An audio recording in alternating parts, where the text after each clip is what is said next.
So in this video, we're actually going to start talking about how to construct a confidence interval.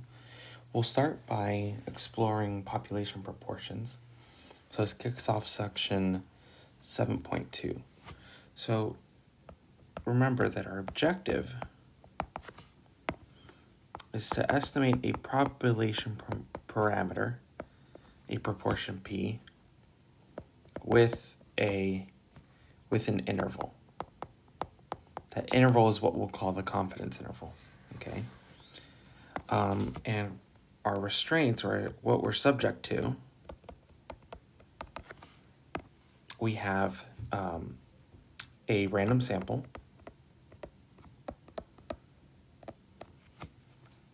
from which we draw a point estimate, which is our sample proportion. Estimate. The sample proportion we denote P with a hat on top. Remember, that's the number of people in our subgroup that we're interested in, and that's divided by the sample size. This random sample, remember, we're thinking about it coming from a larger distribution where we hope that the point estimate, the sample proportion, is a good estimator for P.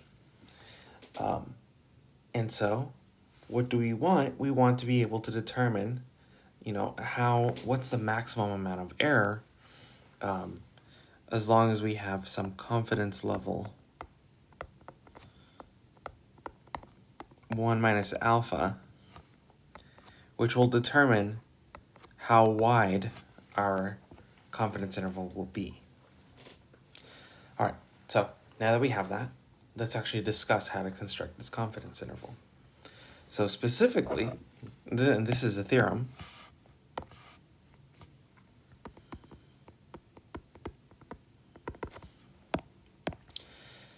that as long as we have certain conditions, so this is our context, we want to find a confidence interval for a proportion, but as long as we have our sample size is at least 20, our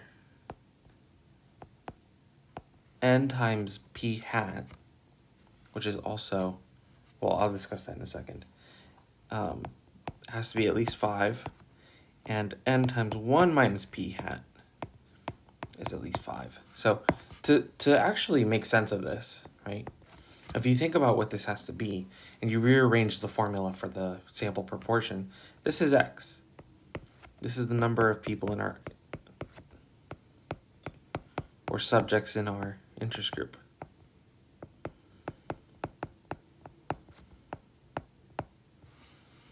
And then this, the n times 1 minus p hat, will be n minus x. So it's everybody who's not.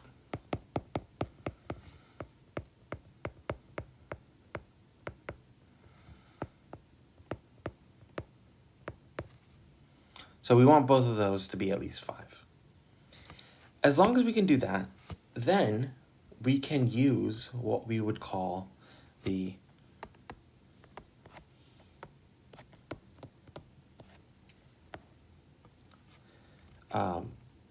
Z proportion confidence interval, where the margin of error is given as the critical value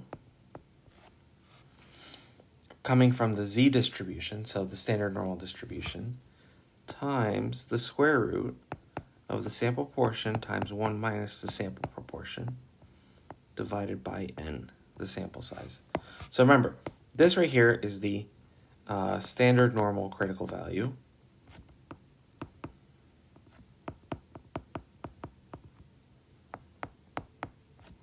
With alpha over 2 in the tail. So what does that mean? Let's imagine that we have then the standard normal distribution. Looks something like this. So I'm drawing the density curve.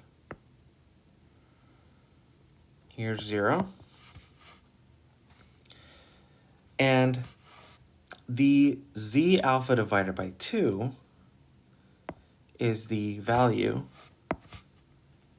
maybe here, in the support, where the tail area, so the area to the right of that value, is equal to alpha divided by 2. How do we find this? Well, if you remember from chapter 6, the way to find a critical value for a standard normal distribution is using inv norm. So you would use inv norm on a TI-84. Otherwise, you can use a table, look for an area equal to alpha over 2, and then find the corresponding z-score that gives you that area. One thing to note, that implicitly we're saying that alpha over 2 is in the right tail because margin of error is positive, and we want the positive version of this critical value. In other words, you will also implicitly be finding this value where the area is also equal to alpha over 2, but that would be the negative version of that critical value. So we want this one. And then p hat, the sample proportion, we already have that, and the sample size, we already have that. So finally, what this really means then is that our confidence interval has the form that we hope our proportion, our population proportion, lies between two values. So the first being on the lower end, our sample proportion minus the margin of error.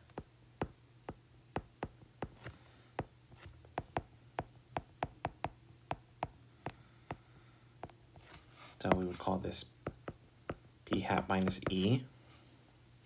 And on the higher end, the sample proportion plus the margin of error.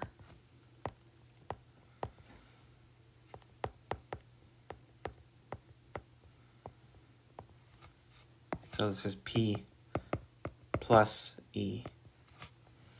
And this is our confidence interval. So for the alpha,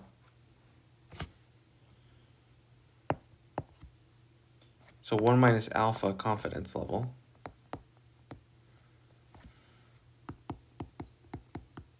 we have 1 minus alpha confidence that our population proportion lies between these two values.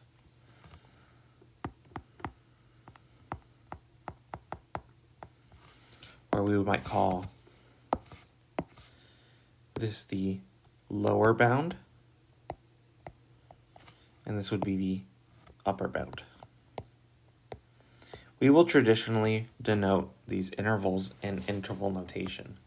So in other words, our answer that we would like to express it as will be written in the form p hat minus e, comma, p hat plus e in parentheses. So this is what we call interval notation.